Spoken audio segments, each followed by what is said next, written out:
Emmanuel Ducrot, on va parler des obsèques avec vous du jeune Chemseddine, 15 ans, tabassé à mort à Viry-Châtillon, c'était jeudi dernier. Alors les obsèques auront lieu aujourd'hui. Et alors on parle dans cette affaire, Emmanuel Ducrot, de crime d'honneur. Oui, on a pu lire l'expression dans les colonnes du Parisien, par exemple. C'est ainsi, en tout cas, que certains médias ont traduit les premiers éléments de l'enquête. Je vous les rappelle brièvement. Une information judiciaire a été ouverte pour assassinat à l'encontre de 4 hommes. Ils avaient décidé de passer le jeune Chemseddine à tabac après des échanges qu'il aurait eu avec la sœur de 2 des mises en cause, une adolescente de 15 ans.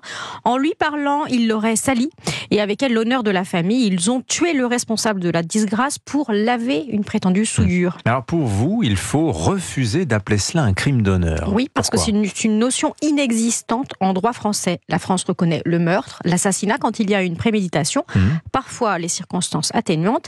L'atteinte à l'honneur n'en est pas une et ne doit pas en devenir une par la force de l'habitude et du langage. Utiliser l'expression, c'est importer une loi du talion, à la fois obscurantiste, communautaire et religieuse, et l'accepter. Amnesty International... Mais les faits, tout simplement, Oui. Emmanuel, j'ai envie de vous répondre. Oui. Factuellement, vous dites c'est pas dans le droit, mais c'est pourtant ce qui semble s'être produit. Oui, mais si on emploie l'expression, on l'accepte. Amnesty International explique que, bien que l'islam ne préconise pas les crimes d'honneur, la plupart de ces crimes dits d'honneur sont perpétrés dans des pays musulmans au sein de communautés d'immigrés musulmans. C'est Amnesty International qui l'écrit ainsi. L'islam n'en a pas l'exclusivité, bien sûr. L'hindouisme des castes le pratique, mais le crime d'honneur est reconnu en Iran, en Irak, au Pakistan, où il doit être excusé par la loi.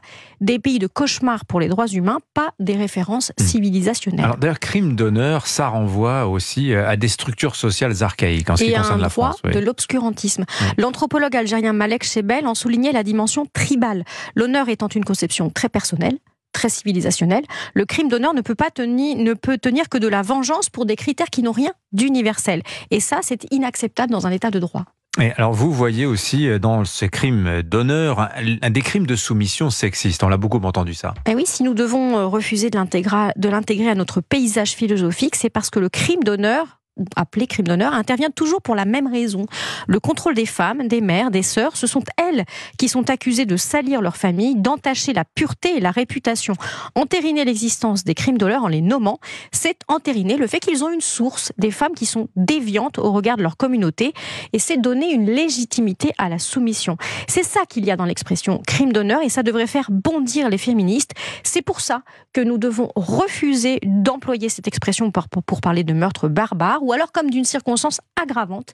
Il n'y a aucun honneur dans ces crimes-là, il n'y a qu'un réflexe arriéré. Signature Europe 1, Emmanuel Ducrot. Merci beaucoup, Emmanuel. 8h52.